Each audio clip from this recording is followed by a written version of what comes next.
Alex, we good? All right. Well, welcome to the Bitcoin Jam, the March 21st edition.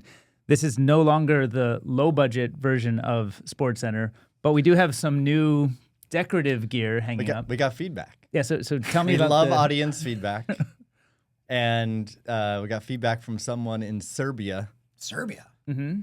Who we love, Pavlinex. And hopefully he's in bed watching the show right now, live. He wanted some Serbian love on the show. Okay. Or in general, people wanted more flair in our set. It was too bland. I could agree with that. Too neutral. I'm trying to wear my orange Bitcoin shirt here, if you can see. All right, it's a nice touch. I got a little pop We got lots here. of flair today. Yeah. Accoutrement. Your flair.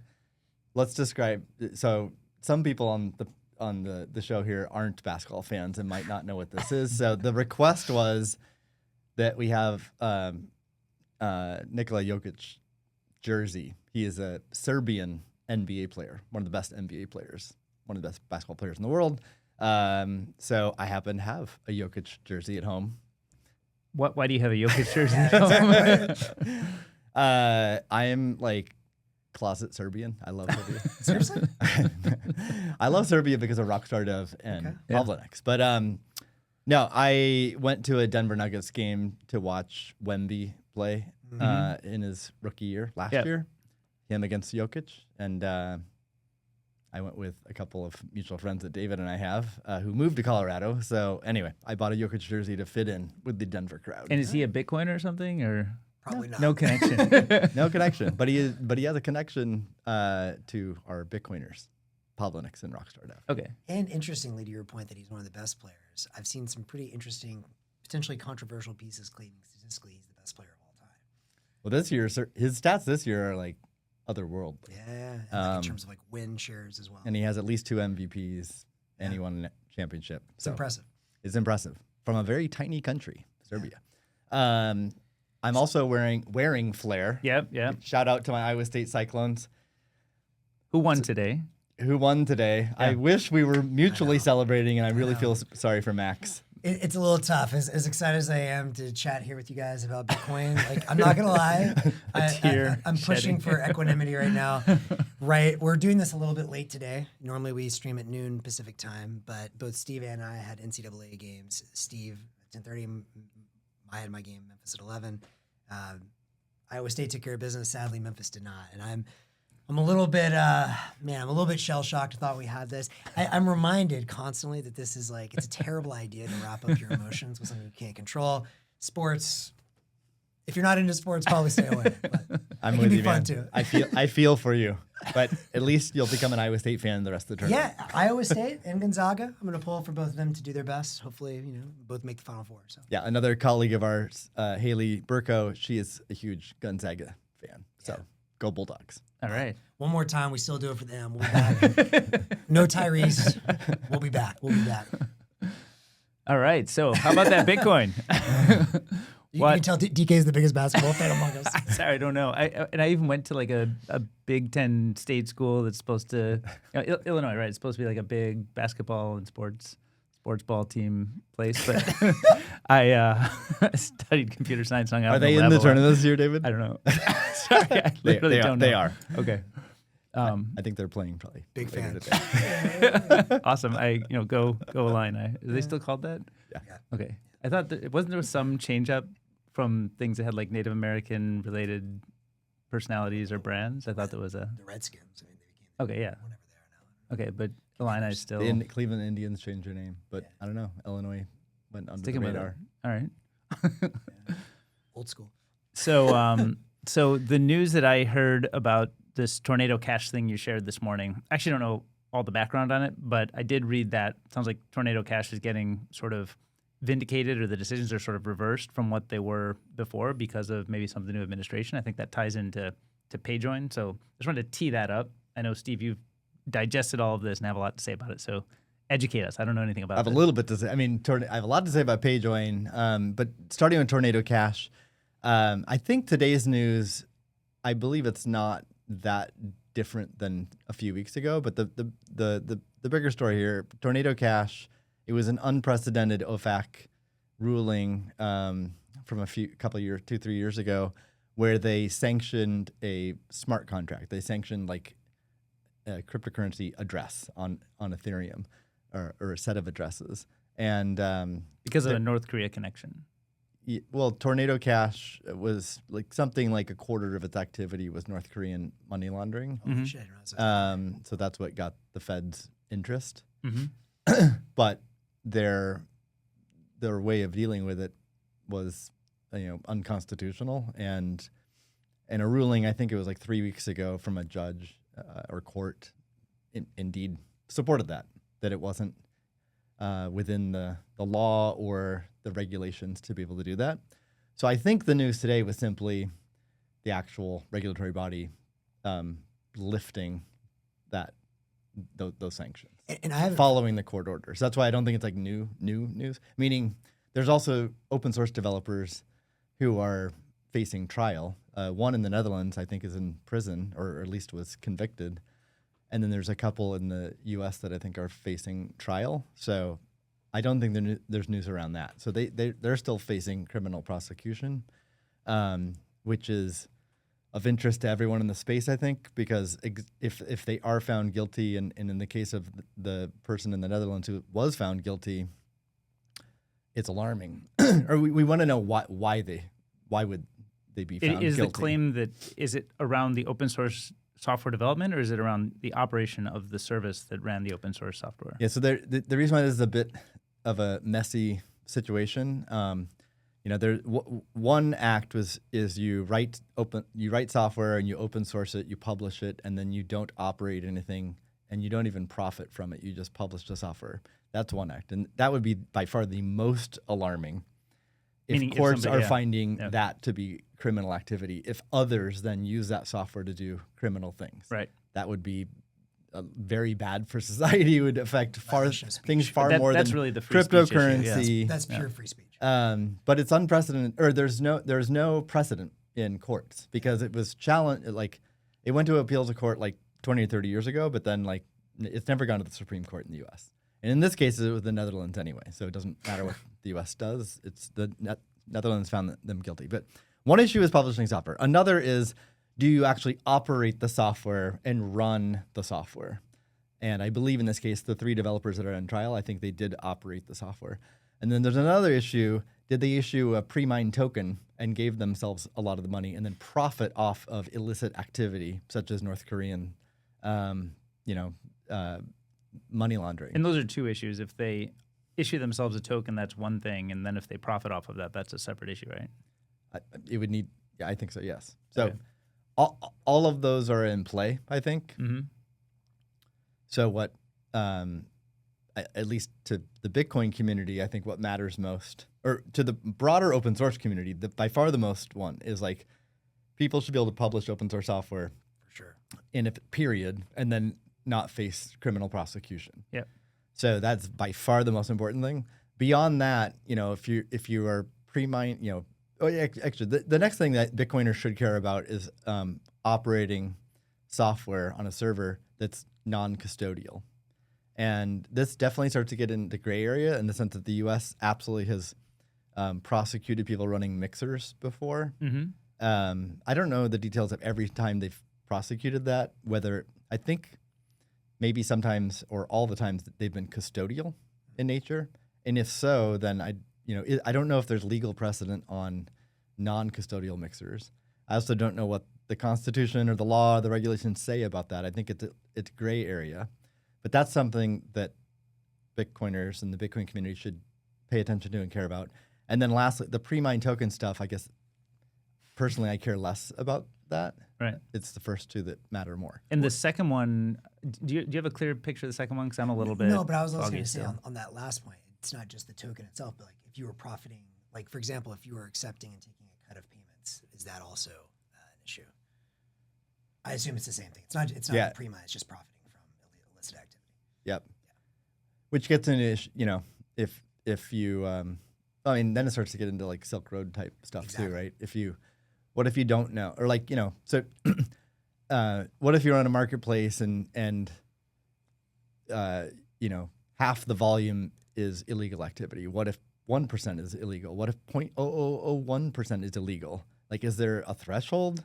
Because it seems crazy if if you run a marketplace that like greatly benefits society, and only like 1 in a billion payments or transactions or whatever are illegal, it seems absurd to like shut that. I mean, we'd have to shut everything in society down. Yeah, right. Starting with all of the banks that have been money laundering for. So I don't know what the law says there, regulations, and like, but I mean, it seemed like pragmatically, I think the U.S.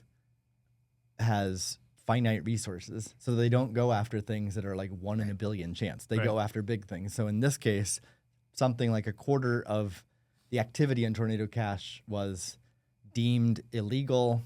It was probably like Lazarus Group stealing money and then laundering it through Tornado Cash. I think we know that as a fact. So they prioritize things like that. So that's so I think today's news, I think, is just an execution of what the court said a few weeks ago. It's definitely and that was a win because it was an abuse of OFAC powers to expand it to smart contracts. Mm-hmm. So that was a win, but there's still a lot of other things that are to be determined. So this second one, I think I get the first one. You should be able to publish open source software. The second one, you should be able to operate non-custodial services. Is that kind of the thing that Bitcoiners should care about? I think so, because there's another related case, which is Samurai, which I think it's 2 developers in Samurai are also facing criminal prosecution for a number of charges. And again, looking at each charge matters. I think both charges are conspiracy. So I think one is like conspiracy to launder money, and another is conspiracy around running like a money services business or money transmitter. So that latter one matters a lot to Bitcoin community because like if you the previous understanding was that if you operate a non-custodial service or server that you don't need to register as an MSB. And in fact, 2019 FinCEN guidance largely said that, or at least that was what normal people and I think lawyers like read on that FinCEN guidance was. So this goes against that guidance. And it could impact a lot of others. In fact, we've seen wallets that have withdrawn from the U.S. out of fear of that. Is that like what Phoenix did? They withdrew because of fear, even if it's not. It shouldn't be a problem. And we've seen other startups where like people quit the startup because they were in fear of that risk or whatever. So, and a lot of startups. I mean, like we talked about this. Like Stacker News focused on going non-custodial. Alby focused going. A ton of startups have done this for this reason. If it all of a sudden becomes illegal to run, whatever, a server where you don't control the keys, you can't see what's going on, that would be a huge waste of effort for all these startups and obviously disappointing for the whole industry. So I'm wondering though, like I would guess, I don't know all the details of money services and money transmission, but my guess is there was some legislation that was designed, 40 years ago or something before any of these issues, and before any of these issues like made sense or like could be done in this way. And it was just like a very static system in a sense, right? Like you could draw clean boundaries on who takes control of what money and who sends it where. And now that those kind of clean lines are getting diffused, it feels like we need to rethink what they mean and what they are and sort of how regulation should work. So I'm trying to understand what is non-custodial enough? Or like if I non-custodial send something to you through a server that Max runs and we just coordinate it through Max, is that money transmission or money services or neither or both? Like the fact that the money transmitted outside, but maybe the messaging transmitted through Max. Do you know much about the intention of where money services and money transmission came from and what they're trying to prevent, and how does that adapt to the new world? If you read the BSA law, it's very abstract and wide open to capture almost anything the government wants. So then you have to look at actual regulations, guidance provided by regulatory bodies to get more clarity. Mm-hmm. So if you get, that's why the 2019 FinCEN guidance was viewed as largely positive in the cryptocurrency space because it was pretty clear on a number of topics. But as we can see, that doesn't stop the DOJ from prosecuting people. But at the end of the day, like almost anything you do is a risk because the BSA is so broad. And when did BSA come about? Early 70s. Okay, so kind of pre-internet. Yeah, I mean, honestly, it seems like probably one of those situations where we need to re-legislate. Yeah. Because it is such a radically different world right now. In the same way that I guess we had cryptography fights, maybe that's what the next 10 years are going to be about. For a number of years, I have wanted to see someone with like a legal policy background who also, loves Bitcoin and wants to see something like you just said, Max, work on a project where we reimagine the world and imagine a clean slate. Yeah.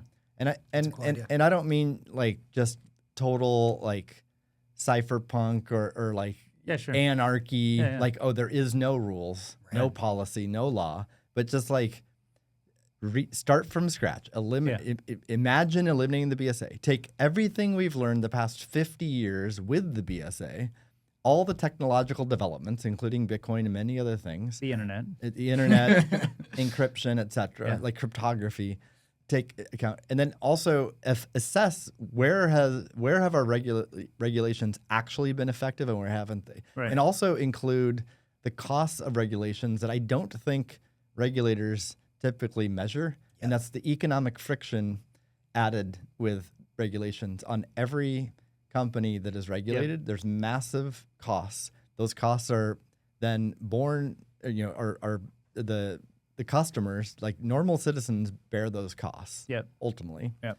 And it reduces competition because once you get big enough, then you actually lobby. Yeah, you get like regulatory capture. You lobby for more regulations because then it's a huge moat because you've already expended lots of money on this huge policy team and legal team and compliance team, and it keeps everyone else out. If you're a little guy, if you're a startup, all you can do is like pray that you stay under the radar, because and operate, in at best gray area, if not illegally, until you get enough growth and success, then you can lawyer up and become one of the big guys. So did you have a call to arms, like you want to call that if there's somebody who's got policy and legal background and passion about Bitcoin, that they could do that reimagination? What form would that take? Is that like a blog post, or is there somewhere that they could meet or publish around that? Yeah, I mean, I don't care what format it's in, but some kind of written analysis of that's very comprehensive. And again, it would basically be it would be written with DC in mind. Like the audience would be lobbyists, lawmakers, regulatory bodies. So whatever the right format is for that audience. I don't really care what the format is. It could be a series of blog posts. It could be an academic paper, whatever. But it should be accessible, though. And I guess my hope, I mean, it's still like a bit of a long shot to like literally repeal the BSA. But at the very least, I think it would give the Bitcoin community more credibility. Yeah. Because just saying like burn it all down is not a super credible solution. Because I do believe there's like, it's well intentioned what the policies in general are trying to do, like protect consumers and like catch the bad guys. And there really is a lot of criminal activity and there is a lot of fraud. So even though Bitcoiners, including me, love censorship resistant money and the government's not telling us what we can't do, I'm all for that. But there really are there's bad stuff in the world. There's bad stuff in the world, and there do need to be tools to catch the bad guys. I think we would just say it shouldn't operate at the fundamental money layer. It needs to be tools on top of that. But I don't think it's credible to just like deny these policy needs for society. So I think a successful project would be like responsibly take all that in, but also be really, kind of ruthless in the assessment of how effective it's actually been. One thing I would love to see there, I think it's a great idea, and if someone wants to do this for Bitcoin, amazing. But I would love to see that for like honestly every area of society. Like this is a little bit of a tangent I was telling DK about earlier, but I've been getting solar pilled. Maybe we'll talk a lot more about that on the Earth Day issue. But I think that so many of our laws, like to your point, I wish this was a much more common framework where it's like, okay, if something's been around for 50 years, probably some time to re-examine what was the original intent, what's actually happening, and more importantly, I wish the like common policy perspective was what's the cost of inaction? Because I think almost no one ever says, okay, well, whatever, we stop 1% of these horrible things at the expense of 1,000% of innovation or whatever. Similarly, the example I've been thinking about in the case of solar, what's the cost of, we had these environmental protection laws put up, under Nixon or whatever to make it much harder to get more permitting to put solar or transmission lines in the ground. Like, what's the cost of that when you can't build more? Same with housings, all these different things. But that's a bit of a tangent, but I wish we had more of a framework of looking at the cost of inaction. I mean, Doge all the things. Doge all the things. That's what I was Doge saying. all the Doge things. all the things. So, but you're not advocating Doge the BSA. You're sort of saying, imagine Greenfield. Maybe the right answer would be that, but imagine Greenfield that you want to accomplish the same goals, but don't actually turn it off right now. You're not an advocate for turning it off, right? I'm an advocate for being pragmatic, and I don't think the BSA will be repealed without at least a project like this. Yep. So the So call this to is more action, like a kickstart the thing. yeah. Again, I like to convince people to get rid of the BSA. What's the alternative? Yeah. And burning it all down and just like not having. I Right. don't think that's going to succeed. Right. So I think at minimum there needs to be this tool Yep. that shows a vision. Here's how the regulatory, the regulations could look like, the policy, Right. public policy could look like, with all this new information, the internet, cryptography, So kind of Bitcoin, get the etc. conversation going. So the call to action here is if anyone listening or anyone wants to do this or knows of someone who might be interested, definitely reach out and contact me. Spiral will be interested in funding such a project. And they can get you where? Where do they contact you? Moneyball on X. Okay. Follow, like, subscribe. Yeah. But then you were going to talk about how how Payjoin ties into everything we talked about, Tornado Cash, right? Yeah. Well, so Payjoin is a project in the Bitcoin space. It's been a project it's been a concept for maybe like 5 or so years, and it's been developed for at least three years. So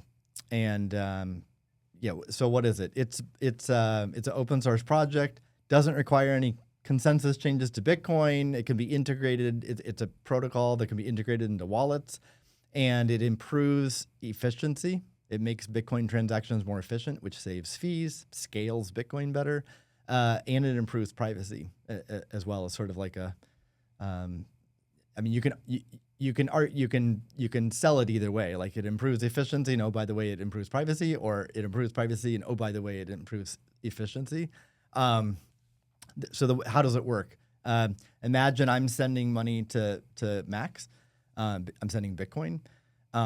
Typically, what would happen is be like, if let's say, just to make numbers simple, let's say I'm generous and sending you 3 Bitcoin. So from my wallet, I might have. They're called UTXOs. If you're not familiar with that, it's just imagine if you have like a quarter, 2 dimes, and 3 nickels in your in your pocket, you have to combine them to reach the amount you want to send to Max. So if I need to send Max 3 Bitcoin, I might have a UTXO worth 1 Bitcoin and another worth 2 Bitcoin. So my transaction would include both of those as inputs, and then the output would be 3 Bitcoin to Max. But what's more typical is that it doesn't perfectly map that way. So there might need to be another output in that transaction, which is change back to me. Mm-hmm. So every input you add, every output you add to the transaction, it requires more bytes, and then it requires more fees. So it costs more money to send that transaction. With Payjoin, so actually, before I talk about Payjoin, what is the problem with what I just said? So it's very common that a sender will include more than one input because they don't have a UTXO that is a sufficient amount to make the payment. So they include 2 or 3 inputs. Like a lot of people are carrying around pennies in their wallet. Right. Yeah. So often there's more than one.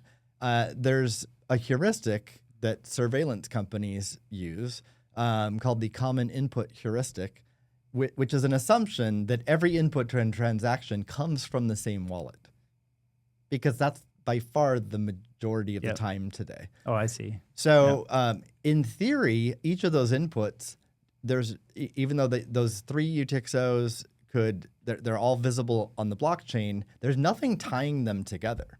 So no one knows, and a public observer can't see that they're all the same wallet. But as soon as you spend them together, it's a strong signal. And in fact, so the chain analysis companies are used in.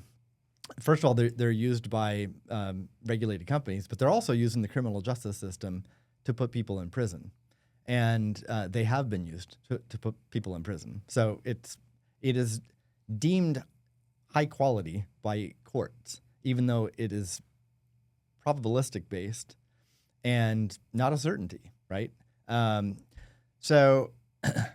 But for it to not be, just to make sure we have the example clear, like if you were paying Max, let's use dollars. If you were paying Max $12 for a haircut, you might have 2 5s and 2 1s, and it'd be rare for me to give him one of the 5s for your haircut. Yeah.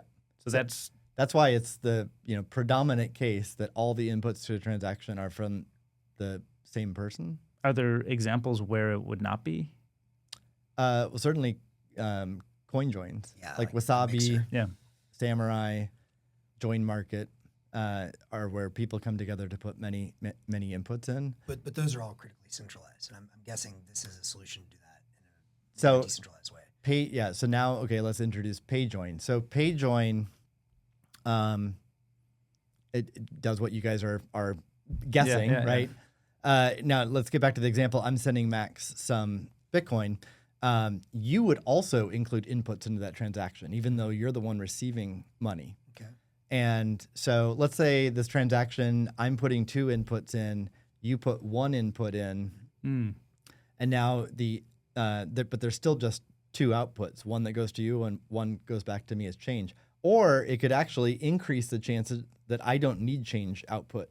It increases the chances that we can sort of get a perfect match. It'd be like he's paying himself the right amount to make the change not needed. Yeah, that's right. So, so I think it increases the probability that there doesn't even need to be a change output, which reduces the size of the transaction, which reduces the fees and improves scaling.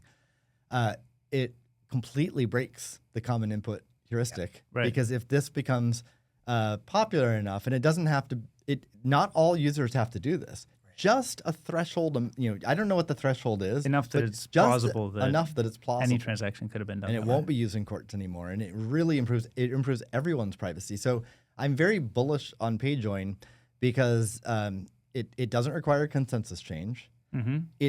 It also doesn't have, it doesn't create a footprint on the blockchain like the coin joins do, which taints the coins. Right. One risk with using coin joins is that now it's obvious to everyone you went through a coin join mixer, and that means services might be like, I don't want to touch them anymore because I don't know, like that's bad stuff happened there, right? With this, how does this get around that? Because it's not this like very identifiable pattern of like 100 inputs, all the same amounts, very identifiable. Here, because you don't have to here, like literally, it would be. Do you still have to have individuals running coordinators though, or like who's actually coordinating? So it's unlike, this is not a multi-party.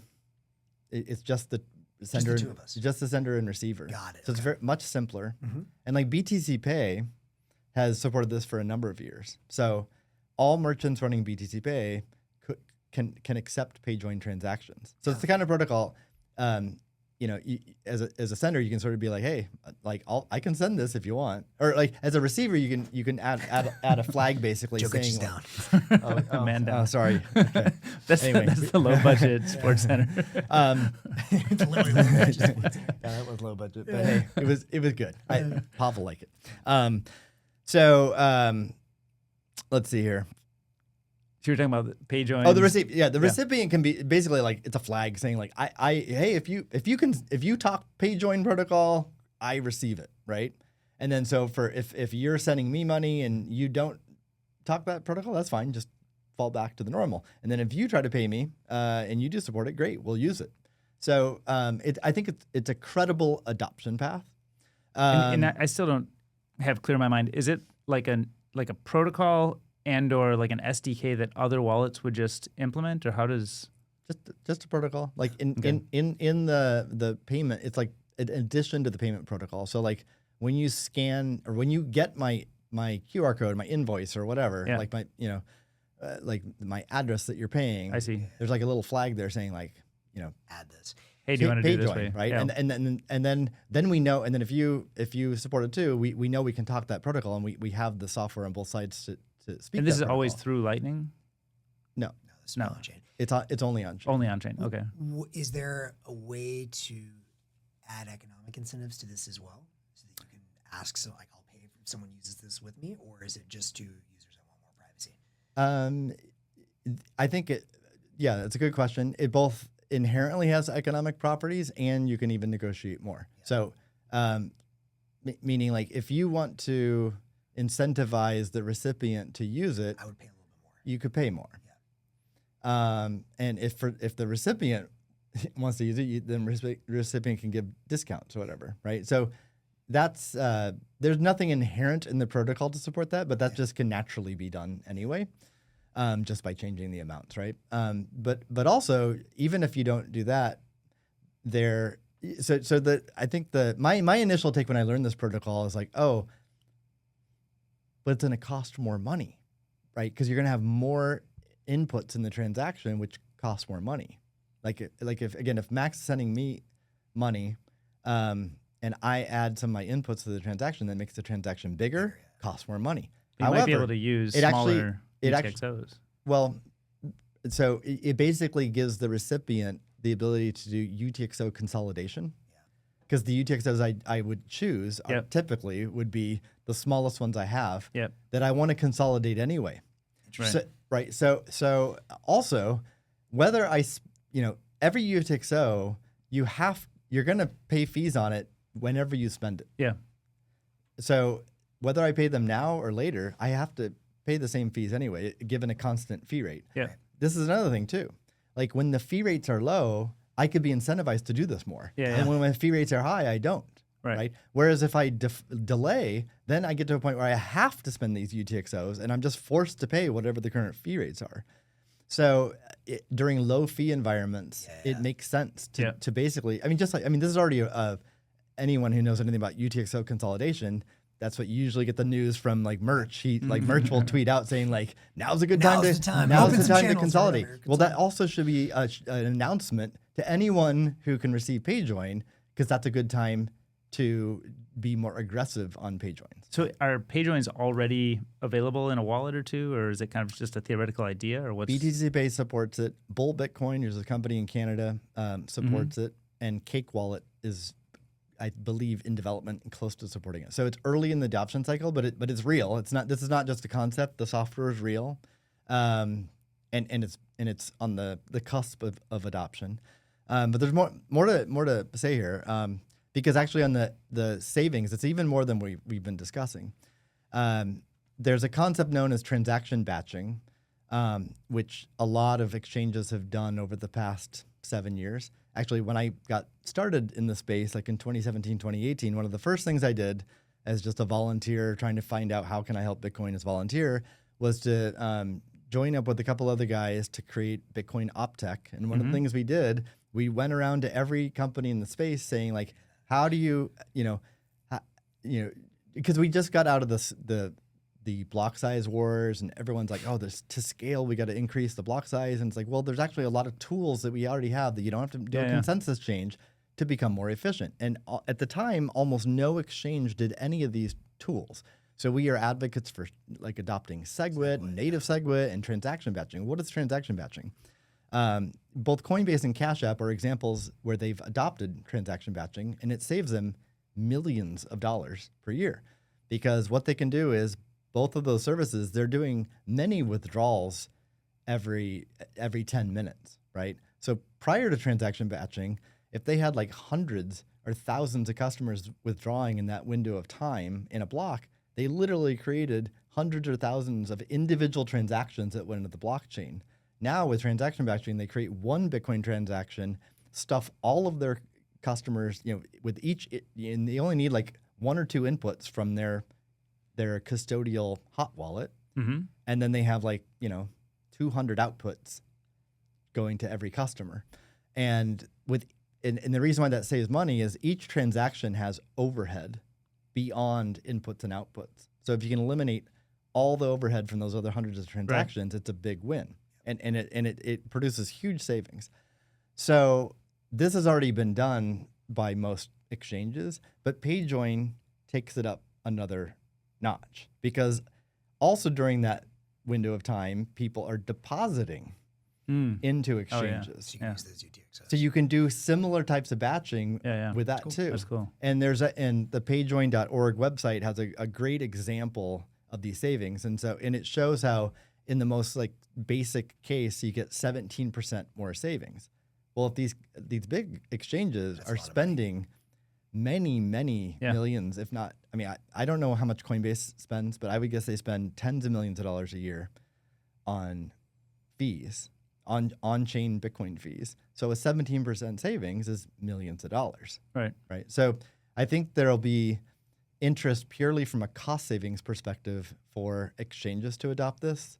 That would be huge. And then for individual wallets, certainly any privacy-oriented ones where the users care about privacy, they would want to use this as well. Can you, with Payjoin, expand it to be more like a CoinJoin as well? So if you wanted to say, like a multi. Great question. So I'll explain that. But there's also a really good post that came out this week describing sort of the vision for Payjoin. So I've been describing it as just one thing, but there's actually a V1, a V2, and a V3 of the protocol.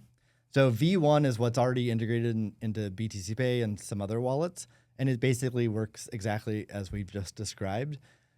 But it's also interactive. So as the sender and receiver, you need to be online, connected to the internet the whole time that you're communicating back and forth on adding inputs and adding outputs and then finalizing a transaction. Yeah, it's more complicated than a normal Bitcoin transaction. A normal Bitcoin transaction, the receiver doesn't have to be involved at all. Right. I just, I need to know what your address is or whatever, but you can be on a beach, not on a computer. Yeah. And I can just create a transaction, sign it, and send you money. You don't have to know anything about that. Right. With Payjoin, you need to be online on the internet, interacting with me, creating this transaction, right? So for a merchant scenario, that's generally fine because merchants are typically always connected to the internet and available to do that. And if I'm paying the merchant, I'm generally interacting with my phone or my wallet because I'm in the act of paying for it, right? So V1 works fine in certain scenarios, but in other scenarios, that interactivity is just a showstopper. It breaks the user experience. So V2 of Payjoin actually addresses interactivity so that both the sender and receiver still need to interact, but it doesn't have to be synchronous. It can be asynchronous. So that's what V2 does. And V2 is, I think, sort of beta ready for testing right now. Okay, then V3, to get to answer your question, Max, V3 is multi-party Payjoin. Multi-party meaning more than two, but N parties. It gets a lot more complicated. A developer on the Spiral team has come up with a design for that. He's actually the former architect for Wasabi, so he has a lot of experience with that. But one of his frustrations with Wasabi is the centralized coordinator. So he's been thinking for a number of years how to create it in a decentralized way so there's no choke point. And I'd call it sort of the advanced R&D phase because it's not built yet. So there might still be some wrinkles that we haven't uncovered, that you always discover when writing software. But I think his thinking around it and the design is strong. So that's in this post. It sort of describes that as the future of Payjoin as well. And the nice thing is it can pick any wallet adopting Payjoin today. It should be a relatively easy upgrade to that in the future when it's available. Is he already thinking, or are you guys already thinking about using Nostr for coordination? I don't know. If not, if he's listening, that would be a really good use case. That's a good question. Yeah. I'd say generally the developers I work with on stuff like that are skeptical just because Nostr is not that well adopted yet. But it's a good question to ask. And with anything, you have to compare it to the alternatives. Yeah. Like, what would the alternative be? And if there's a strong alternative, then okay, maybe Nostr is not a priority. But if there's not a strong alternative, well, then maybe that's a reason to support Nostr and help it. Well, I would also think about the adoption. utility of what Nostr can provide. Just it's a public messaging service that nobody really controls. And so it doesn't really matter if there's adoption of the social media use case. Like maybe that's just an extra use case, and the real use case is messaging for payment coordination. Like so, effectively, does the tool function for the purpose? Not are there a lot of people writing notes? And I would say if there's two thoughts on this. Number one, actually, on the adoption point, I actually think this is very important. I've been pushing for a long time that Nostr, well, actually, this will be a good transition here in a minute, but Nostr should either be pushing for things that can't be done elsewhere, or if you are going to push for more traditional things, start with the Bitcoin community, because that's where we do have adoption. So even if they wanted to say, well, we need users, whatever, it's like the million or so users we have are Bitcoiners. So like, it's a starting point. Push me offline to follow up on that. I totally agree. I don't have a strong answer for like why or why not, but let's follow up on that. But then to your point, DK, I think number two, if I could get one giant message across, especially to the Bitcoin community that is maybe a little skeptical on Nostr, it's like, regardless of social media, like forget social media. I would almost just say, It's almost like it's like a red herring. Yeah, it is I red. agree with that. It's annoying and obnoxious because people keep being like, "Well, the social media, you're never going to be Twitter." It's like, of course you're never going to be Twitter head on.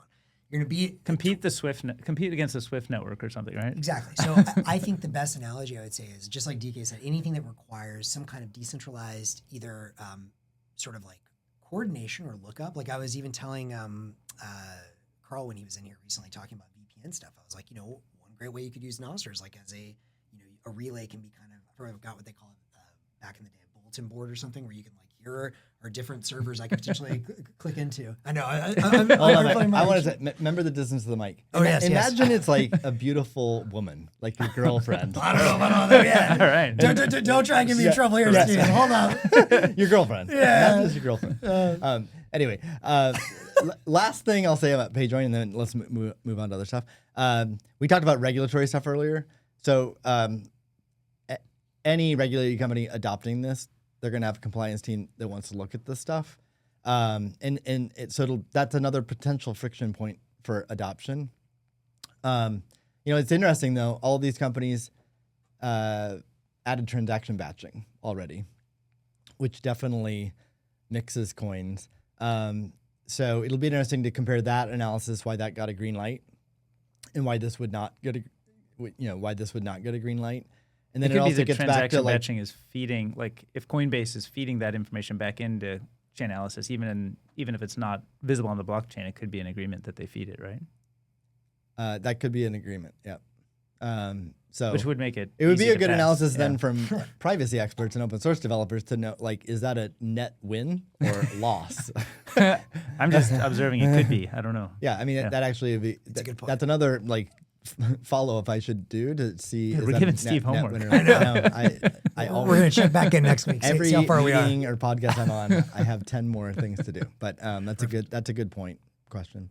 But then also, how does it apply to custodial versus non-custodial? Because you can also imagine a really popular self-custody wallet that has like tens or hundreds of thousands or eventually like millions or tens of millions of users. Just that wallet could deploy this. Like let's imagine Proton Wallet, which has now launched or Proton Mail has launched a Proton Wallet, Bitcoin wallet. They have a huge user base. So let's say that they're really successful in getting a lot of their user base using it, and they have like tens of millions of people sending Bitcoin payments. They could, and they're obviously Proton is like very philosophically aligned with privacy. So you could imagine them deploying Payjoin, and there's enough volume and activity just from their user base to successfully coordinate a lot of multi-party. That's awesome. Payjoins. And there's the great thing about it is there's an economic incentive because everyone saves fees. Yeah. So there's a UX trade-off though. The longer you have to wait for your transaction to get coordinated with, it might affect you. Yep. It just depends on the type of payment you're doing. But it's already an on-chain payment. So you're already accepting that it could take tens of minutes. Well, I was talking about the time. I mean, or expensive in time, but like you already know you're gonna have to wait for at least one block confirmation, if not more. So you're already desensitized to this could take an hour. Right. So if it takes an hour and 5 minutes, who cares, right? Right. It's more like where it hurts the UX more is if you're expecting it to complete in 1 second, like Lightning, and then it takes 30 minutes to match someone. That's not a good experience, but that's not what's happening here. And it also can integrate with Lightning. Yeah. That's what I was wondering. Yeah, what's the Lightning story here? I mean, a little abstracted from the user, but anytime a wallet does like a splice in or splice out for new channel capacity, it can be just naturally integrated with Payjoin. Yeah, that's awesome. Makes it more efficient, costs less money, scales Bitcoin, and you gain privacy. So you get all these benefits with this technology. It just needs wallet adoption. So I'm very. Is it generally easy for a wallet to adopt if they want? Like, is it kind of drop some stuff in, or do they often have to retool or rethink how they structured it?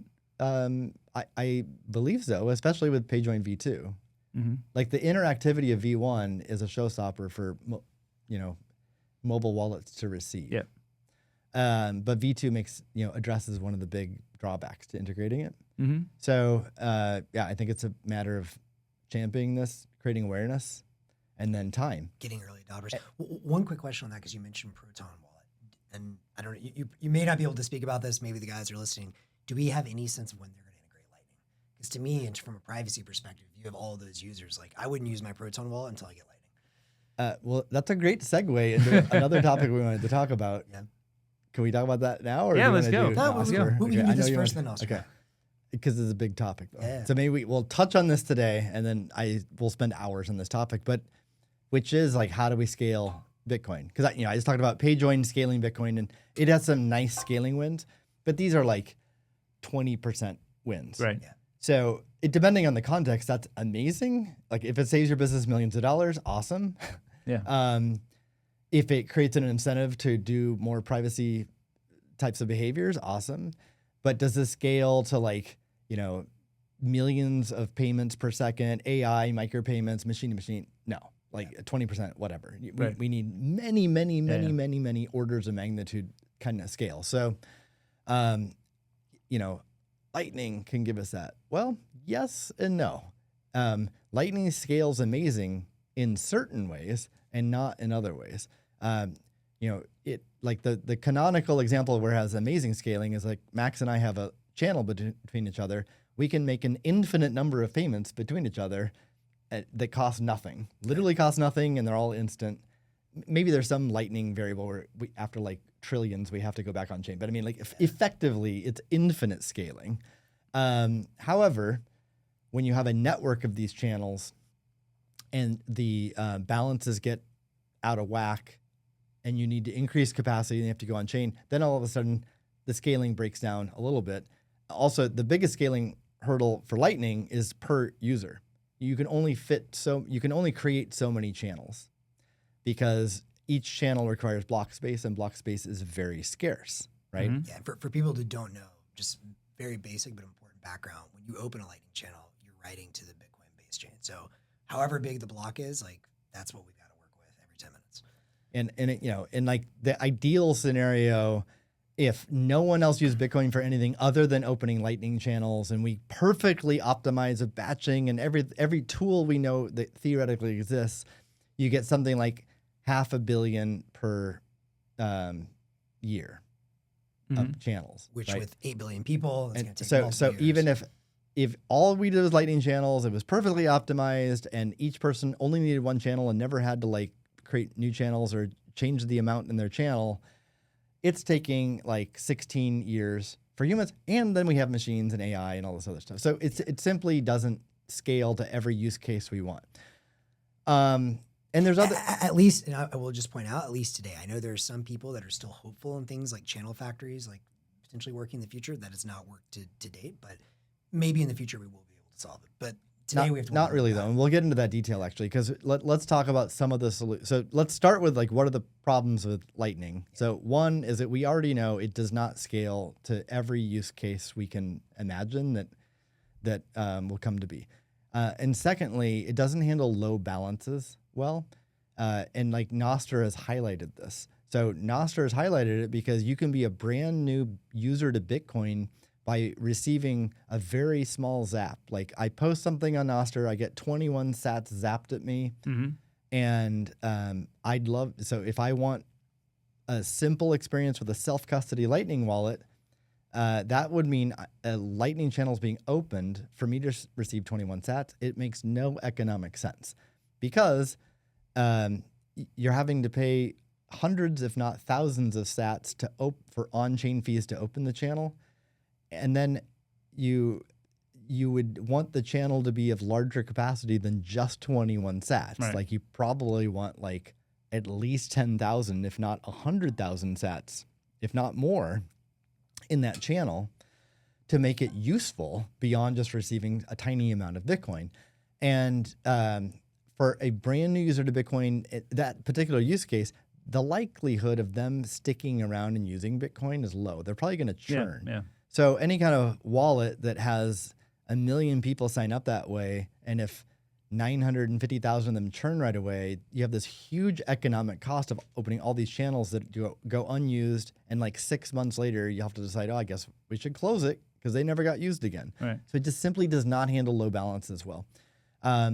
Most of Lightning's other problems have been fixed or are being fixed for individual self-custody users. But those problems are going to persist. So what do we do?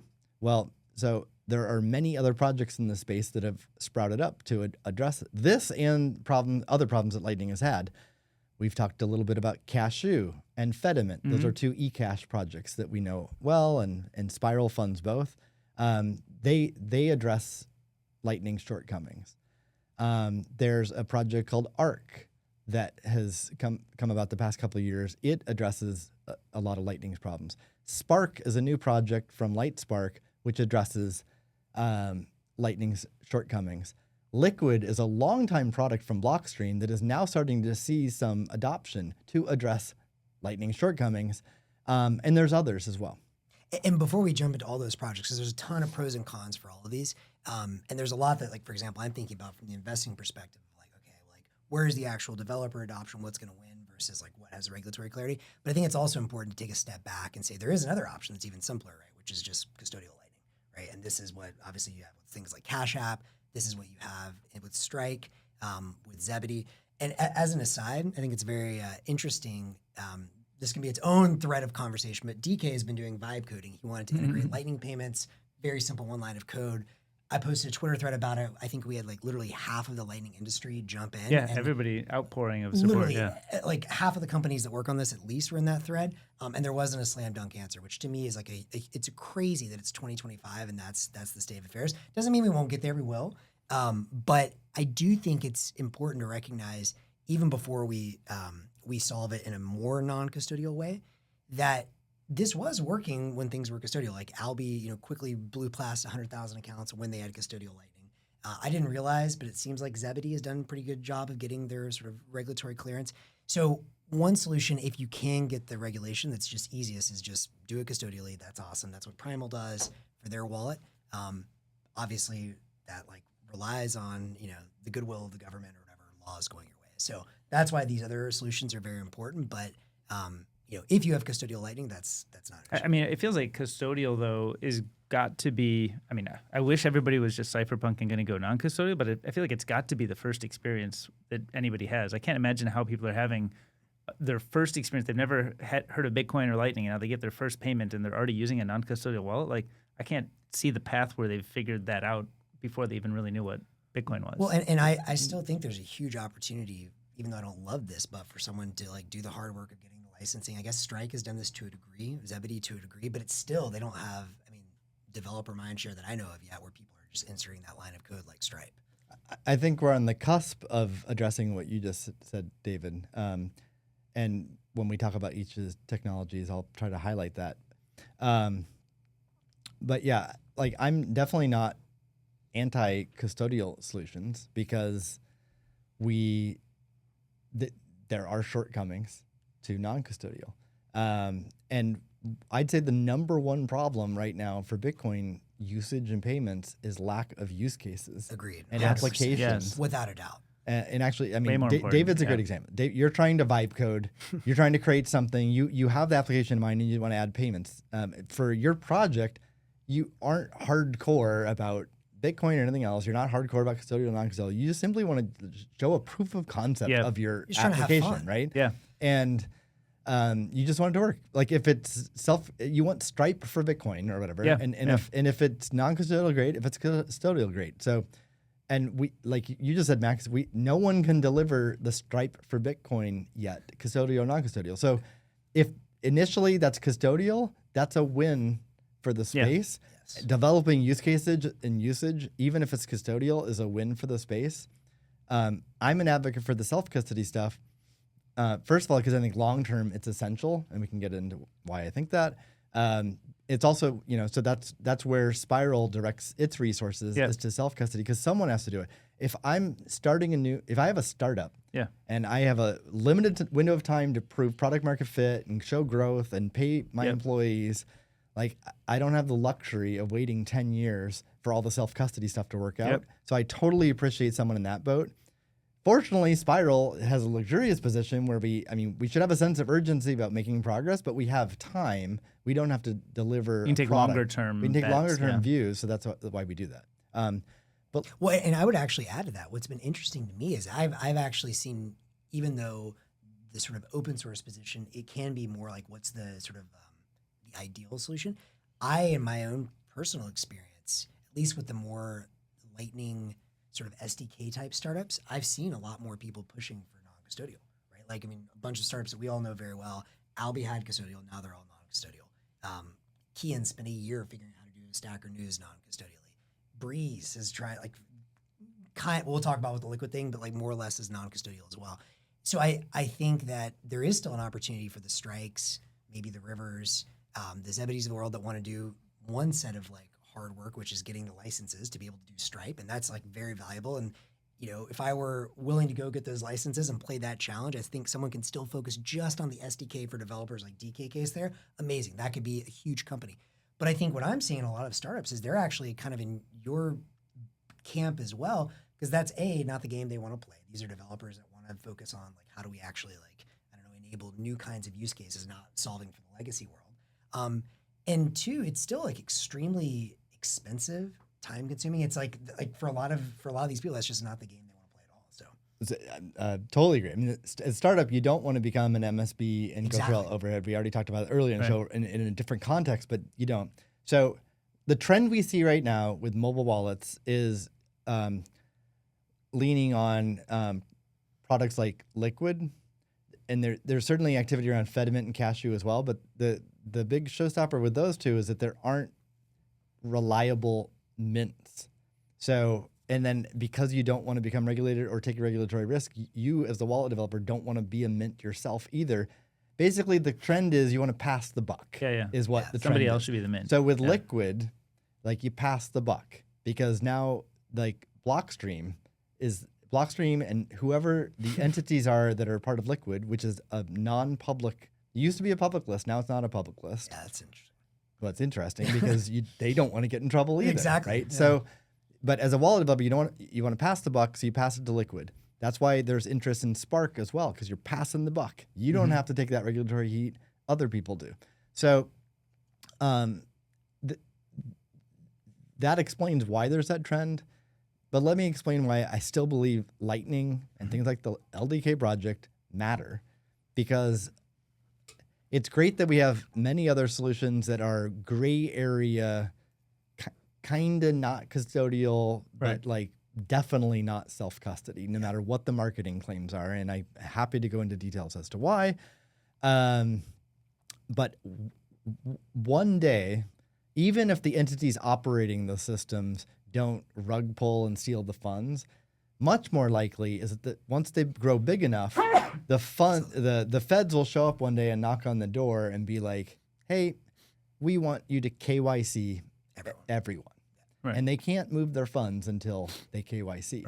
And anyone who's done KYC on any of these products, it's like a horrible user experience. So totally independent of like the philosophy behind it and like just from a purely looking at user experience, it's an awful user experience. It creates this huge barrier. Like I've been kicked out of like Coinbase and other stuff, and they want all these documents, even though I've already provided these documents to them in the past. And I just give up. I like don't even use the product. It creates such a barrier that I quit using their product because I don't want to go through like fumbling around with like my utility bill and all this stuff I have to prove who I am. Take a photo. So it's just like, so for people who are able to KYC and don't care about the privacy aspects, it's a huge burden.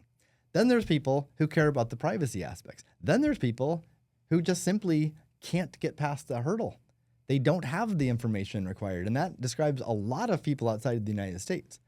So there's going to be a ton of people on these wallets that all of a sudden one day they can't access their funds because they need to provide the paperwork and they can't provide the paperwork. Right. So it's effectively stealing their money from them, right? That's the end game, sadly, I think, for a lot of these newer systems. So what I'm a proponent of, and what Spiral is going to begin working on, is what we call a graduated wallet, where it combines LDK with these other solutions. These other solutions do solve the fundamental problems of Lightning. So we can, by combining both, we can deliver this great user experience for people. But once the wallet has enough funds to make it economical sense to create a Lightning channel will automatically be created for them. All under the hood, the user just simply sees a balance of Bitcoin. They send and receive Bitcoin. They don't know any other details. They don't have to understand all these technologies. But it could start with Spark. It could start with Liquid. It could start with Cashew. And you plug in any of these and then automatically go to Lightning when it makes economic sense. So the user experience would be, if I understand, this new kind of graduated wallet would be implemented, say, by like a Nostr client.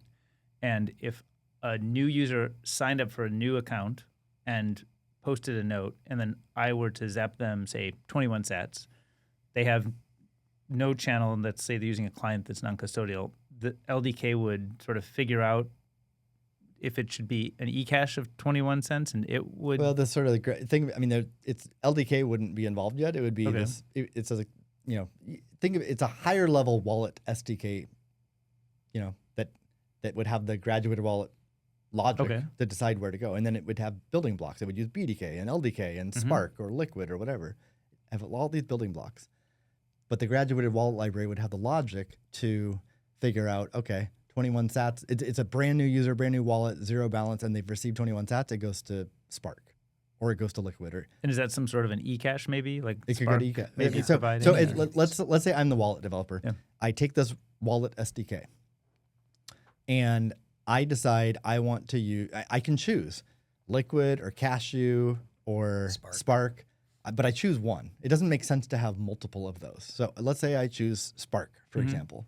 Then great. I have my wallet. Like I don't have to do any of the logic of figuring out when to use which. And then then one of my users, like yourself or whatever, receives 21 sats. It goes to Spark. Yep. And then you receive, let's say, like $50 worth of Bitcoin. Well, now a Lightning channel is automatically open for you, and even automatically done for me as the wallet dev. I don't have to do that work because the graduated wallet library is calling into LDK to create the channel, right? Yeah. And then automatically shift those funds into the Lightning channel.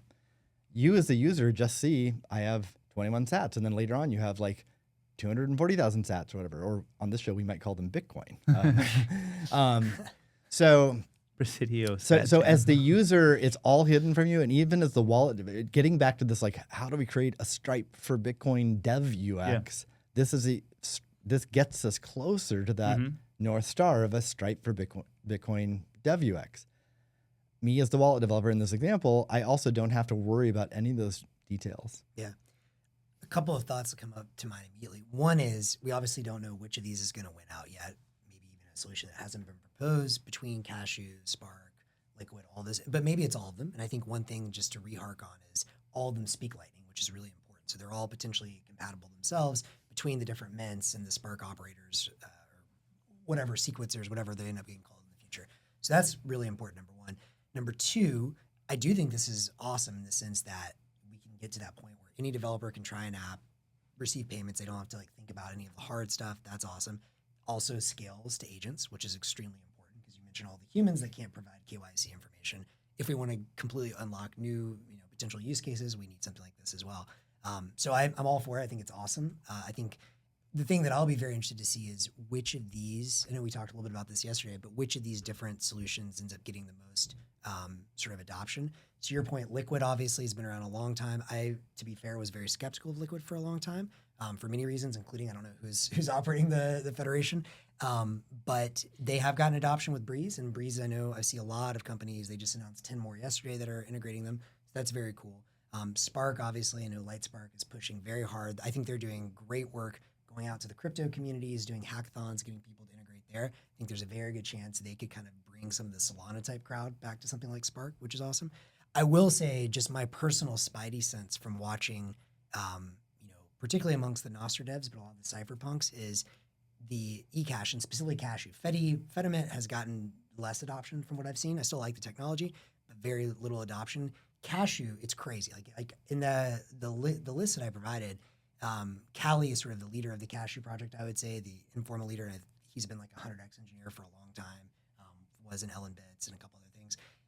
But I've been super impressed to see, I think they have their JavaScript library integrated in over 100 different projects on there right now. Like it's wild to see. A lot of these are very small experiments. The big problem there, though, is who's going to run the mints. And that's a problem that's completely unanswered. For a long time I heard, well, anyone can just, potentially launch from their Albi or whatever custodial node they're, running their own Uncle Jim sort of mint model. Very skeptical of that. I think that's cool for like the long tail, but like I don't think Uncle Jim is ever going to scale to 1 billion users personally. I think, I've heard talk of like, could we have maybe El Salvador or Tether running a mint, or maybe even Cash App one day? Maybe, but that seems like if you can't track a user, like once the money is in, you can't track once they take the token out what they're doing. Currently, that's probably not going to fly with our regulation. Maybe that changes if we get some of the Bank Secrecy Act and other things repealed in the future. Maybe. How about AI? Yes, well, this is where I was going. So when we were having this conversation yesterday, the long prep. That's a long prep. But the big idea that we were talking with Bob and just popped in my head yesterday was, well, what if? Okay, so to take a step back, the other big topic we wanted to discuss this week is what can Nostr be useful for? And Jack put out an excellent triad of triads. So he had 3 lists of 3 things he thought we should be focusing on Nostr. You can go and read that. It's worth reading about that. But the one that was most interesting to me, the one I was most excited to see, the one that I'm personally most bullish on and pushing for is what can we have agents do on an open data and payment ecosystem in Nostr? Because that's something that can't be done anywhere else on the web. And then when we were talking Bob yesterday, just like went off like a little light bulb. So, well, one of the things we could do is we could have these agents run the mints. Like imagine for a minute, if you can have an agent that has a Nostr pub key and it has a sub fleet of Cashew or Lightning wallets that it's operating. What if you could literally say, okay, you have one sort of mission in life. Your mission to evolve and reproduce is you need to literally go out there and just make money running this mint. That's it. And you can interoperate with all the other AIs out there. That to me is the kind of stuff that like if I were a developer starting a company that I would be focused on, because that's something that doesn't exist right now. If you're running a mint, and by the way, you would need features in there like the ability to reproduce yourself and run on multiple servers at once, right? So then you can have plausible deniability of which server is it actually on? Well, it's on 10 servers. Now it's on 20 servers. And I know the AI community, the safety people are going to absolutely hate this. They're going to like completely shit their pants listening to this. But I think that's like, if you want something like this to scale, and you don't want to have to rely on, regulatory uncertainty and 10 years of pushing for legislation, the technological answer, in the same way that Satoshi solved a problem with technology instead of legislation, is figure out a way for the AIs to run the mint. I think that basically makes sense, but when I try to think about like the path or the steps to get there, I kind of run into these problems. So like if you want to launch an AI that's going to run the mint, like an agent that's going to run the mint, I love that concept. But then how do you get there? I imagine somebody sets up an AWS instance and builds some software and launches it, and then that person is responsible for whatever runs it, right? So is it running in some sort of a virtual machine or addressable not connected to their account? And does that thing spawn its own virtual machines on new accounts? I just don't understand how you decouple from a human ownership. To be clear, we're still in sci-fi mode here. So I think there's a lot to figure out. But like, I mean, you could always say for any agent, right? Like, I think this is going to be an interesting philosophical question, legal question for not just our industry, but all industries. If you have a self-replicating agent, right? Is the person that launched the first version of that DNA or whatever you want to call it, are they ultimately responsible? There's almost maybe some parallels with writing open source software, publishing it, and then others run that service. Totally. And for criminal activity. Exactly. Who's in fact, liable? There's a guy on Twitter I like a lot called Cocktail Peanut. He has some like crazy out there AI ideas. And he actually, before he got into AI stuff, he did this really nice thing where he was doing inscriptions, but he was using inscriptions to inscribe the open weights for the leaked llama weights for the leaked llama model before Facebook actually published. You remember they were like leaked. Yeah. Unclear if that was a real leak or not. But like his whole point was like, hey, here's the code to do it. I'm not actually going to run it yourself. Anyone can execute it. Then people started executing it. Right. So yes, it does very much get to that. But you could imagine a world where someone writes the code for this first AI agent that self-replicates with the sole goal of running mints and making profit on that, and they just publish the code. And whoever wants to run it, they can run it. Multiple people can run it. I mean, maybe there's still a path of like whoever clicked execute, like who clicked return first, maybe they're the one liable. That's interesting. But it's almost like you publish the code and then I pick it up and run it. Then I control everything downstream of running it, right? That's right. So like the AI, it's sort of the AI doesn't really own the liability. I own the liability. Well, so I think this is going to get to an important question. Like, there's always someone that launches the first piece of code, but like you could imagine it's like the third generation of this. Like the AI agent, perhaps self-replicates. But does it go to Amazon and sign up for an account so that it's okay, running on, like, I assume Amazon is kind of agnostic. It's our hardware. We don't really control it, but they need an account or they're going to be on my account. I'm going to get billed. So there's two major breakthroughs that we need here. In fact, on my post on Nostr where I quote tweeted Jack and said, here are some of the things I would like to see AI built on.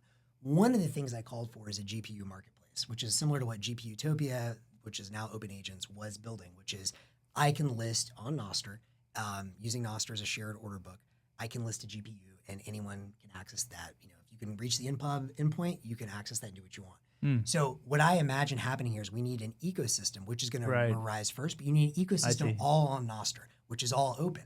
And that ecosystem allows the agent to access physical resources digitally in a permissionless way. The other key piece of this is what the guys at formerly Mutiny Wallet, now Open Secret, are building, which is absolutely just some of the coolest tech. I didn't get it at first, but as I've started to click on the last couple of months, it's like, wow, this is sick, which is confidential compute, where you can have some piece of data or whatever code that is running in the cloud, but in a secure enclave. So in their case, they're using AWS and Nitro. I think there's a couple, maybe Microsoft is competing one, I don't know. But what you could start doing is you could literally have in time open marketplaces for GPUs where the code that's executed on that GPU or the key that needs to be accessed is itself, like the person hosting the GPU doesn't know what's happening in there. They can't read it. Is there any, I assume there must be precedent of like this stuff sounds Amazon AWS never gets in trouble if you run like North Korea hacker code or something, right? If you just choose to deploy on top of their metal, I assume they're kind of free of liability, but I don't know, is that the case? I'm not sure on that. Or has that never been prosecuted? I'm not aware. Yeah, if someone's listening to this podcast and they have some, that's kind of the analogy, right? And then with the GPU, but to be clear, it's not the only analogy because there's a couple of new things here. One new thing is with the confidential compute, you could literally say in the past, if I have an account, there's two things. One, if I have an account on AWS could still see what's running on their server or on their computer. But in this case, you could literally have some piece of the code or the key necessary to execute the code, or maybe even the code itself, the function. AWS or whoever is hosting, they don't know what they're running. It's impossible. Like they can't see it. The second thing is now for the first time. Is that something like a virtual machine or no? I guess you could think of it that way. Like a virtual machine, confidential compute is like a whole virtual layer that. I don't know how much you can actually kind of shove in that secure enclave today. I think in the case of Open Secret, they're mostly thinking about hiding a private key. So like just like one tiny piece of information. But I don't see why in principle, in time you couldn't actually have like the whole piece of code in there as well. Perhaps the guys that are working on it will be able to chime in. But that's number one. But number two, which is really important, is in the past, if you wanted to run a piece of software in the cloud, you needed to have an account. So I needed to A, be a human, B, have a credit card, C, whatever, have some identification, blah, blah, blah, blah, blah. But like, if we're really thinking towards a world where agents are doing everything and absolutely new things, this is another area where I say, if you're building on Nostr, forget the stupid social media, like go out there, design the marketplace where you're listing the goods so you don't need an account. All you need is to have a private key, which means I can't discriminate against you if you're human, if you're a robot. And so you access these machines through an NPUB, you said? That's exactly right. And there's no IP addresses or anything involved. So in the platonic ideal of where this goes, yes, there's not even IP address. It's all listed over NPUB. Maybe the first version you still like just whatever, like you could like start with IP addresses. But if you kind of start like zooming out and seeing where this could go sci-fi in the future, NPUB is the IP address. Okay, this answers my questions then, because I could see a path then to get to this future. So if anyone out there, I'm gonna throw this out there. Anyone wants to build this future or is thinking about building along these directions, hit me up. This is my number one investment priority. Like all the other stuff is cool. Building Stripe for Bitcoin, like old school payments, awesome. But like if something has a potential to like 10,000x, it's something like this. Is the Stripe for Bitcoin thing that we're talking about, is that not that would need to exist too to be used by this, or no? Well, I'm saying Stripe just for the Bitcoin that's simplicity, more developer regulatory. experience. Yeah, I mean, ideally you have both, but I'm saying that like, if you had to choose between should I go and get all my licenses, so like, X human can use this, or should I just go complete, let it rip in cyberspace? I would choose let it rip. I have another question about this idea. I mean, it's a great idea to talk about. It's cool, yeah. Okay, so some human deploys this, gives it a goal, steps back, walks away. But is there literally, like, what's the interface to that AI for giving it commands after that point? Is it really like, I deleted the keys and no one do that again? Or is it still available? Because, if you literally cut off ties, then maybe there's some safety issues there that would need to be discussed more and understood. Yeah. And if you don't cut ties, then there's rug risk. Yes. Because it's like, I deploy this and, now I see it's made a lot of money. And like, right. Now I'll give it a new command. Send those funds to me. Right. So how do you protect? And then even if it is like, trust me, bro, I deleted the keys. Wink, and I didn't. There's usually no way keys. to prove that, right? You can't prove you deleted the keys. So how are you imagining that being addressed? So these are great questions. Short answer, I don't know. On how you could, there's probably, so the first question I think that's more important is if you wanted to let this thing run on its own, and I agree, there's a lot of safety concerns. Like even though I am generally in favor of let it rip, obviously more responsible is better than not. But even if you wanted to let it rip, I don't know how you could prove that you never had access to the key in the first place. I think that should be a solvable problem if you can prove you never knew in the first place. Like one example could be if you like sharded a key or something. So you could, I don't know how that would work, but if you could prove like, hey, I only have a third of the key, and like, then you still, I guess, could have the collusion risk, but you could like somehow diversify that, saying, well, we need all these different parties. Or maybe there's even a way that you could say that, like, I don't know, like some of the participants in that shard are, I don't know, like random people you don't know or something like that. Well, can you prove that the key that is the key was generated by the agent? That would be awesome. But, like, because it probably could prove that. How would that to some level? Oh, you have like some server that you access with an npub. You take some actions to cause it to start, and then but you have open source software that you push with it, and you show the execution of that can only be done by your signed key. Yeah. And then part of its execution is it generates its own key. Yes. And you can prove with open source software that you don't have access to that key. Presumably all these layers. I'm kind of just learning about confidential compute and stuff, so I don't really have. But it kind of feels like it could make sense. I agree. So someone who knows more than us should go prove that, but I think that is plausible. But then it seems like, I mean, I always hesitate to suggest doing a lot of infrastructure before you have apps, but then of course you can't build apps until you have infrastructure, so it's always like a kind of a chicken and egg for both infrastructure and apps. Is like eCash Mint running the very first and most important application for this in your mind? And like, is there a way to sort of say, cause the problem, and then you build this as the solution to the problem you've caused? So I don't know which is like the best. So I'm quite confident in the future we're gonna have agents running around. And I want to come back to your safety point too, because that's important. But agents running around on Nostr, what's going to be first to take off? I don't know. I mean, I guess the example that we've seen, the only example in the wild is there's an AI agent that operates a wallet via Nostr Wallet Connect. I don't think they've figured out how to like run it completely autonomously yet. And it basically learns to beg for sats on Nostr. So it's like economic or like whatever reproduction function is, can I like beg better? I don't think that's obviously like the where I'm interested in. I think, but that's like kind of an important thing to be able to do, because it has to be able to profitably execute its thing, so you can keep paying whatever service. There's some infrastructure cost somebody's paying, so it has to be able to pay. Which is why I think something like, I mean, I'll come up with a couple of. So like ideas. tap dancing for sats seems like an important ability, let's say. Yeah, I mean, like precursor, like component. It's certainly one. I mean, personally, I'm much more excited about running the mints is a good one, I think, because it's like solves, like it's clear to me that there is demand for developers to build with Cashew. No question on that. Mm-hmm. But there's a giant unsolved problems, which is no one can run the mints. If you solve that with the AI, there will be demand for it. But I think there's other stuff you could also test with that might also be like, for example, in the future, Drew from Unchained, he's talked a lot about this sort of evolution of AI. He came up with the idea of just like caching. Like, how can you like have an agent that all it tries to do is, as an example, there's a Nostr project, I forget the name of, where you can basically take your own ISP or take your internet and you can like resell the bandwidth for sats, which I think is super cool. yeah. It's like helium without the unnecessary shitcoin. Right. And you could imagine something like that where, maybe there's an AI agent that specializes in some function around how do I like, I don't know, like be really good at caching, or how do I be really good at like helping to route, whatever. If I want to access this open network and there's like 100 different providers, like all I do is like figure out in real time which one like to hook you up with. There's probably like a lot of very specific examples, but the Mint one just sounds coolest to me. We've got to talk about shitcoin tokens, pre-mine tokens on on a future show. We just got to talk about that. Well, That's all. Can you give us a headline? I mean, I think we all probably have similar instincts, but Yeah, what's like, the headline what you would want to you talk say about? beyond shitcoin's Besides, bad? like, why mess with it? Like, is there a Well, the reason I thought of it is like this, helium without the shitcoin token.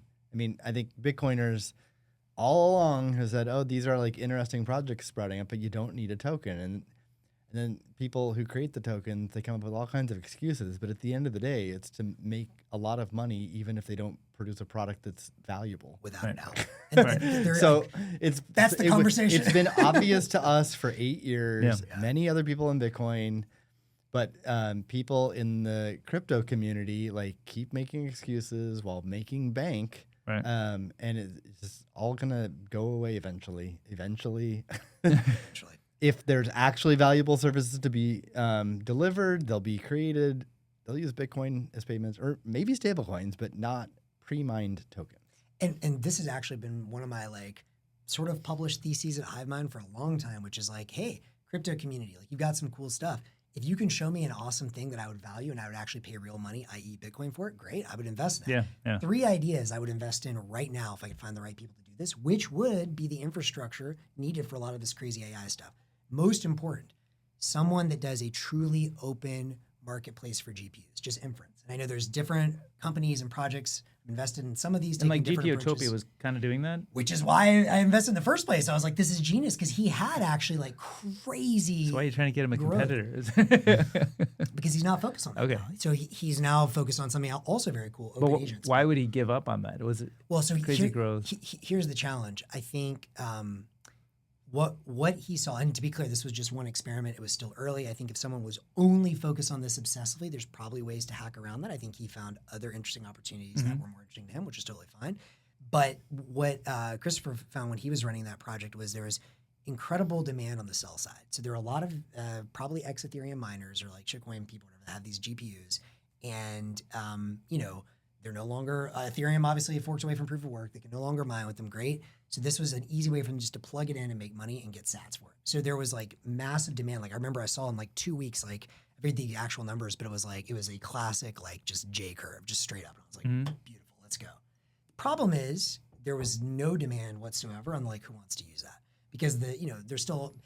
But to be fair, there's still a lot of problems to iron out, right? Like it's like you have a bunch of random people plugging in their like GPUs. You still have to come up with like, good technology and a solution to like iron out, make sure it's smooth. If I can plug into using whatever AWS or GCP and it's just like, it just works and it's simple and this is still kind of janky. Like there's other cases where maybe you want it because it's censorship resistant. Like I think if someone were purely focused on just making the user experience smooth and finding those first use cases for people that want a decentralized compute Did he suspect it was inference or training focus? Inference, without a doubt. Definitely inference. I don't think this will work for training yet. People have tried that with training, I think maybe one day, but I think that's way in the future. Well, why wouldn't it work for training?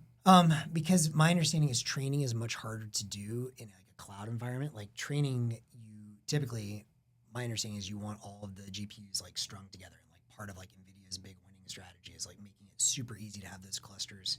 I forgot what the networking company they bought was, but like super like low latency between them. Whereas in this case, in an inference market, it doesn't really matter because I could have like some inference in San Francisco, some other inference in Atlanta, whatever. Because like, do you know the company SF Compute? Yeah. You told me. Yeah, because they're sort of solving, I think mostly on the training side of things because. Oh really? Well, because there's a lot of. But they have a lot of co-located then. Yeah. Yeah. So to be clear, that's very cool. And one way you could, so there's different approaches to this problem, which again, if there's an entrepreneur that really wants to focus on this, hit me up. You know, if you said, okay, well, what we're really going to do is create a cloud, but the clouds have lots of like, kind of like medium-sized providers, like GPU providers that are co-located, then maybe that could, so it's like, okay, none of these guys on their own could take on Amazon, but they're still like industrial scale businesses. But I think from the demand side, though, they're historically at least, you know, if you go to a provider, they want to get you for like a year-long contract. Right. And if you're like a new startup, you can't commit to that. You don't have the resource. Or if you're like a research lab, like not a research lab company, but like a, you know, a independent research lab or a small academic lab, you actually want to run like a 2-week run. You don't want like a 1 year worth of training. So it feels like there is a demand side that exists, but I don't know. So to be clear, and this is actually really worth following up if someone wants to build on this, but when you say training, you don't mean like training the base model. Then this is more like some kind of like RAG or some kind of like fine tuning. Yeah. Okay, I could buy that. So we have a few minutes left. I think one of the things we teased people, our audience, with was to talk about quantum computing and the news around that. Let's jump in that, but I want to just throw out one last thing, which is the other two marketplaces. So number one, if someone builds on Nostr open order book for GPUs, I'm extremely interested. The other two are for storage. So Helium without the shitcoin, Filecoin without the shitcoin, and bandwidth. So we did bandwidth, storage, and compute. Oh yeah, and then of course like GPUtopia or whatever. There was Golem and all this in the last. So storage, bandwidth, compute. If you're building marketplaces for those three things on Nostr, paid in Sats, I'm very interested. But not prediction markets. I'm also interested in prediction markets. I put Seems that like on my another list good too. one. Okay. Awesome. Yeah, so we want to deliver. There might be an audience waiting this whole time, hour and a half to hear about this. You rug pulled them again. They're getting rugged. We have Quantum Coin we'll be launching in. So we actually talked a lot about quantum computing, potential impacts on Bitcoin. Yeah, back when the Willow announcement, a few months ago. Yeah, when Google announced Willow. So what's new in the past week? I think it was Jameson Lopp posted to the Bitcoin developer mailing list with more of a philosophical question, less about technical, and didn't really get into like his, it doesn't matter, if or when this will ever occur. But the philosophical question is, if we do assume at some point in time there's a quantum computer that is capable of, taking a public key and doing the insane division needed to get the private key, and thus being able to steal Bitcoin from people. What do we do about Bitcoin that there isn't a human around anymore either the private keys have been lost or the human's been lost who had the private keys? So even if there is an upgrade path, we're using quantum resistant signatures and cryptography and keys, and everyone who's been paying attention, like it does upgrade, there's still going to be a lot of Bitcoin that cannot be upgraded. Like Satoshi's Bitcoin, for Satoshi, example. and no one has the keys, so it'll be unspendable unless you have this powerful quantum computer. So philosophically, what's the best thing to do? Because in general, protocol developers would never want to push an update to software and then suggest to everyone to upgrade to that software, which confiscates coins, right? That breaks a fundamental rule. A fundamental rule is even if it improves the system somehow, it improves efficiency or UX or scaling or privacy or whatever, if you're stealing anyone's coins and they can't spend it, that is you don't go there, right? However, in this case, you're facing an adversary who is going to steal the coins anyway. Right, yeah. So is it better? What's the best philosophy? Is it to burn those coins so that no one gets them? Right. Or to be like, nope, we don't want to break that principle, allow the theft, and it could be by a single entity. It could be, think of whoever your biggest nightmare is, nightmare person or entity. Whatever you think is the worst is, imagine that entity or person getting all this Bitcoin, which is a better outcome. And I don't think there's a definitive. No one can definitively answer that. But it's certainly important to argue the philosophy. There's another layer to this too, though. Even if we did sort of come to consensus on it's best to burn the Bitcoin. Let's say we actually get sort of consensus on that. People buy into the argument. Well, when do we do that? Yeah. because if we do it prematurely, well, there's still going to be a lot of people saying like, there ain't a quantum computer who can steal the Bitcoin. Why are we prematurely burning people's Bitcoin, right? And then if you do it 1 second too late, if you wait until there's a quantum computer that steals all the Bitcoin, you're late. So it almost seems intractable to me. Yeah. Like I feel like even if somehow everyone agrees that's the right philosophy, there'd still be a lot of people disagreeing with forking in a change to Bitcoin, everyone updating to that new fork, which compensates the coins too early, and then you wait, and then it's too late, and then it's over. So that's sort of my summary of the situation. I think it's a great summary. I think last time we talked about this, originally I was kind of nervous about it. I then went to just like do nothing. I was actually interested to read in Jameson's piece. He was kind of advocating for let's basically burn the coins instead, because it's not fair that like someone else gets to steal the coins without providing value to the network, which is interesting because like he's someone whose opinion I think very highly of. Having said all that, I don't feel super strongly on this. My mind could easily be changed, but I think I'm still in the camp of, to your point, if it seems intractable and you don't want to do it too early, you don't want to do it too late, and there's always going to be like a lot of opposition and it's not really clear, then I think I'm still in the camp of just do nothing. Yeah. There's a developer on my team who has, I think, evolved his own thinking to the camp of like, it's a free for all. And you can argue it's unfair, but it's just kind of like, I think it's fair. It's kind of Wild West. That's what Bitcoin is, right? Like, yeah. Otherwise, you have to have somebody deciding when to do it, and it just we want to avoid having that. Any person decision deciding. becomes way too Ethereum. Yeah. So I tend to agree with that philosophy. But having said that, this could be something like 6 to 7 million Bitcoin. I mean, imagine if we fast forward 30, 40 years when maybe this is actually quite a bounty for inventing quantum computing. A real threat. I know. And like the world really is, society is highly dependent on Bitcoin. Like let's say all these dreams we have about AI using Bitcoin, like all that's been realized, and like lots of critical infrastructure and just how people are impacted throughout the world depend on Bitcoin. And then all of a sudden, like a quarter or a third of all the Bitcoin are controlled by one person. Well, it's going to be an AI too. It's gonna be and it could be an AI. Almost certainly will be. Yeah. So now you've got an AI overlord that does like overlord that has has So certainly this is not like a open and shut case in terms of discussion. Like it's very worthwhile of people talking about it. It does make me wonder too, back to the BCAP project that we've talked about before, what happens when AI is making more consensus decisions? I've actually been waiting for your PR submission. I think I suggested you open a PR to the BCAP about project. This topic? Talking about AI as a stakeholder. Oh, okay. BCAP. Okay, maybe we did that before. We're going extinct. That's the TLDR. Yeah, I mean, I think I agree that people should be talking a lot more about this. The best sort of example I can come up with, like, okay, 6-7 million coins. I was thinking more along 3 to 4, but even then, that's still a lot. It's big, yeah. It's a big percentage.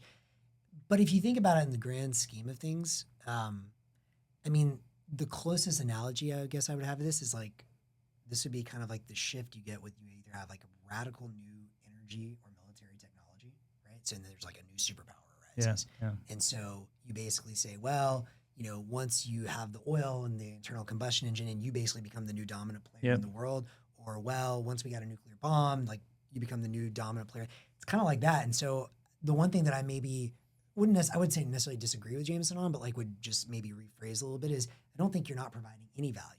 Maybe you are not to the Bitcoin network itself, but you are providing, I don't know, like a new fundamental advancement, which is what you said. It's a bounty on a new technology. And like, the reality is there will kind of how history works. It's just how history works. And there will probably be many examples of this over the next millennia. So. But it actually is a pretty credible path for how your GPUs in the cloud could get some sort of decisive strategic advantage over humanity. Like it's kind of credible.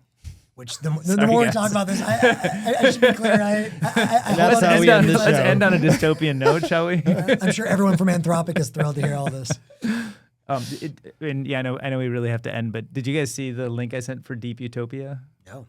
Oh, do you know this is the new Nick Bostrom? I guess it was published a year ago, like March 2024, I think. If you read Superintelligence, Nick Bostrom? Yep. So he has a newish book, I guess it was published a year ago. I just heard about it a few days ago, but it's basically looking at as AI takes off and kind of is able to do most things, what role do humans play? What sort of should we optimize our energy towards? Like what kinds of activities should we do? And there's kind of three of them. I'm quite we have interested a in mutual this. friend working on the same project. Yes, yeah, Oh. actually, we were. With I was Nick Bostrom? independent study. Is it right? He's not. I asked that mutual friend if he had read the book or seen it, and he had seen the same podcast that I saw that put it on my radar. Okay. Yeah. So just quickly on Nick Bostrom, I read Superintelligence some time ago, and this one I was in Mexico in 2014 and 2015, and I couldn't sleep. I read like half the book, and I was Right. like, this is fucking terrifying. And I'm glad philosophers like that exist to kind of like get people thinking. I mean, this is a very valid question, but I think one thing I've really changed my view on the last 10 years is like these kind of philosophers with very little like skin in the game in the real world. I don't know. I take them like much less seriously than I used to, in the sense that like that his paperclip thought experiment is like, I think it was he that proposed it. Yeah. It's kind of it's certainly an interesting one, but I think it just completely ignores the reality of like having free markets, having competition, how evolution actually works. Some of these questions of like, what are humans going to do? It's like, I don't know, man. Like whenever I have free time, like there's a lot of stuff I like doing. Like I've been teaching myself the guitar. Like, Yeah. I taught myself, like I think that there's just like, I think it's more a question of how do humans like tap into their own inner voice, what's exciting Yeah. to them, which is fair. But like this idea of like, oh, humans are going to be able to do nothing, I think it's silly. Well, and on the podcast, he makes the point that like golf is it's just like a made up game. Get the ball in the hole, and you feel good when it works, and you feel frustrated when it doesn't. And there's no point. And we all know there's no point, and it's still fun. So maybe like the world, We're all going to play golf. We're gonna play golf. I won't be playing make golf. up your own, Maybe and basketball. guitar, piano. Watch March Yeah. Madness. Yeah, exactly. Okay, Yeah, March exactly. Madness. Sitting there rooting on a Yeah. screen. That's what I'll be doing. So the next edition of Sports Center is next Friday. We're going to be back to the regular time at noon, right? It depends on March Madness. Oh, that's same time. At least for me. Okay. Sorry, Max is out. I'm so out. okay. So maybe I I can lose go the whenever. vote. But this happens every Friday at noon. Is that right? No, it was just unfortunate timing that Memphis and Iowa State happened to overlap with our normal time. You never know. It all depends. So we don't know. We don't know if First of we're all, doing this next Iowa Friday State, at noon. we don't know if they're going to win Sunday. Okay. They have to win Sunday. Then they could play on Thursday or Friday. We don't know. And then if they play Friday, we don't know what time. So Okay. the probability. The probability So is we will good. the probably probability be is good. It'll be noon Pacific week. next Friday. And you have to follow all kinds of brackets if you want to figure out that it's actually at 1:30. Well, we will notify on X okay. and so in Nostr if we change. About 5 minutes before we start. About an hour and a half We'll after do, we're supposed to start. we'll do better next time. Okay. All right. I think that's a wrap then. Until next time. All right. See you guys. Bye-bye. Thanks.